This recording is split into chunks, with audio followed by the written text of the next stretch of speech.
Tale as old as time. Yes, we're back here. We're back here once again to ask you for our for financial support to trade for Trey Lance.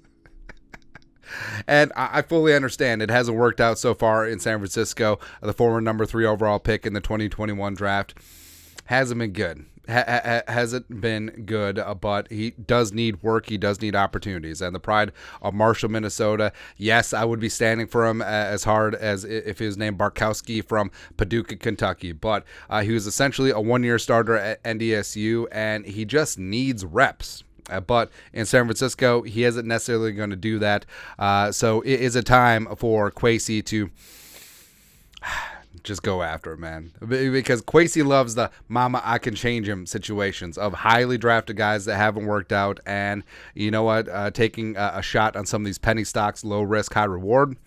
Why not? And is it time? The king has returned. That's right. And it's reported by Tom Pelissero, the 49ers are naming Sam Darnold their number 2 quarterback, and the team is exploring options with Trey Lance. Sources tell me in Rap Sheet.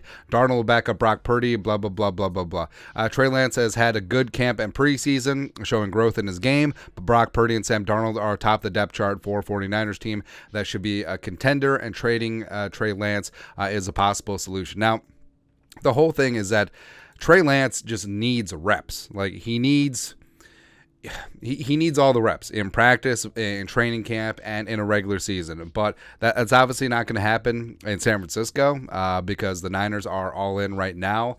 And it actually would have done him better if he would have gone to a very poopy team back in the 2021 draft. Like if he had gone to the crooked Chicago Bears instead of Justin Fields, if he had gone to the Panthers, if he had gone to whichever team where he could have had, it would have been messy, the first year or two, and it would have been a little bit ugly, but he would have gotten experience because, like we said, NDSU, he's basically a one-year starter. But it's also kind of rough seeing after Trey. Well, first off, Zach Wilson at 2, no one talks about that, but Trey Lance at 3.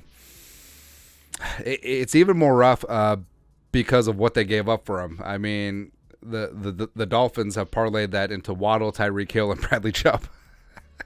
It may be one of the more one-sided trades in NFL history, but look, you can play this game with every single draft, but right after him, Kyle Pitts, Jamar Chase, Waddle, Penei, J.C. Horn, Patrick Surtain's a stud, Devontae Smith, Justin Fields, whatever, Micah Parsons, Slater, AVT. I mean, what can you do? What can you do with that spot? So, the whole trading for Trey Lance doesn't make sense at this point. I don't know. But, of course, the Vikings would have a clear line of communication. John Lynch was Kwesi's quasi-mentor in San Francisco, so they go way back like chiropractic. It would be an easy call to make. And Trey Lance, I mean, he basically sat as a rookie. He came into year 2 as a starter, broke his ankle against the Bears, and never really got things going. It opened things up after Jimmy G got hurt for the Brock Purdy dynasty. And the Niners are in win now mode with that defense, with McCaffrey and Kittle and Debo. They're going after the pin. They don't have time to develop a quarterback. And Brock Purdy, I mean, you could say that we're doing the Ryan Clark thing, where you could say that Trey Lance has more talent than Brock Purdy, but Brock Purdy is a better player right now because he operates inside of Shanahan's offense, and there's fewer question marks. Where you could say that he's a game manager, but that's exactly what Kyle Shanahan wants and needs right now. And you could say that, well, Trey Lance must be really bad because Kyle Shanahan has done well with guys like Kirk Cousins, with Jimmy Garoppolo, Nick Mullins even won a couple of games with the Niners back in the day, and now Brock Purdy. But I will say that Trey Lance's ceiling is high. His floor is also very low. He's very highly variant. He needs to work on a lot of things. Like needs to work on mechanics. He needs just game experience. But he's a bright kid. He does the work, and a team just needs to take a chance at him and basically be like, hey, sit, get these practice reps in, and go from there. And it may actually benefit him. Like, I wish that there was a loan arrangement with the NFL and USFL / XFL, where an NFL team can retain a player's rights as they play through the spring, and then with whatever USFL or XFL team, and then in the fall they return to training camp. That would be kind of nice in Trey Lance's situation, because Trey Lance would go to like the Memphis Showboats and just completely destroy or the DC Defenders take over for Jordan Ta'amu and just completely lay waste to the USFL or XFL. So an issue potentially would be absorbing his contract. And he was a number 3 overall pick. The bulk of his guaranteed $34 million guaranteed salary was a signing bonus at $22 million. He does have roster bonuses, but his roster bonus for 2023 should have been paid by the Niners since they're training camp roster bonuses. I'm sure that if San Francisco really wants to unload him, I'm sure that there could be part of the negotiation where the Niners pick up some of his 2024 training camp roster bonus, which is fully guaranteed. But other than that, I mean, it's league minimal base salaries in 2023, 2024. You do have a 5th-year option, except you're probably not going to be picking that up next offseason. And, the pros and cons. So this is how long we would talk about it. Like, he's now 23. He's 23. He's a number 3 overall pick for a reason. I mean, Kyle Shanahan, John Lynch are seen as smart personnel people. So still has a high ceiling, a mobile quarterback. He's a hardworking film junkie. He does have an NFL arm, can make all of the throws, but some of his decision making is raw. Some of the soft skills of being an NFL quarterback just aren't there, and that takes time. It does. Maybe it would have benefited him to go back to NDSU for a second season as a starter, as opposed to that one-off game during the Rona.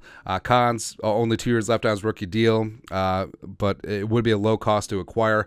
But also the Vikings. Oh, this is before the draft, when the Vikings are low on draft picks. So just sort of ignore that. But looking at the Vikings quarterback depth right now, Cousins is in a contract year. Nick Mullins is back, but he's fine. Jaron Hall, 5th-round pick, hasn't really disqualified himself, but he also hasn't really shown that he is going to be the guy or a contender in the future. And Jordan Ta'amu just got here a couple days ago. So that's where they stand right now. So it is at a spot where Kwesi gets John Lynch on the horn. It's like, hey, we'll give you a conditional 7th that could potentially turn into a 6.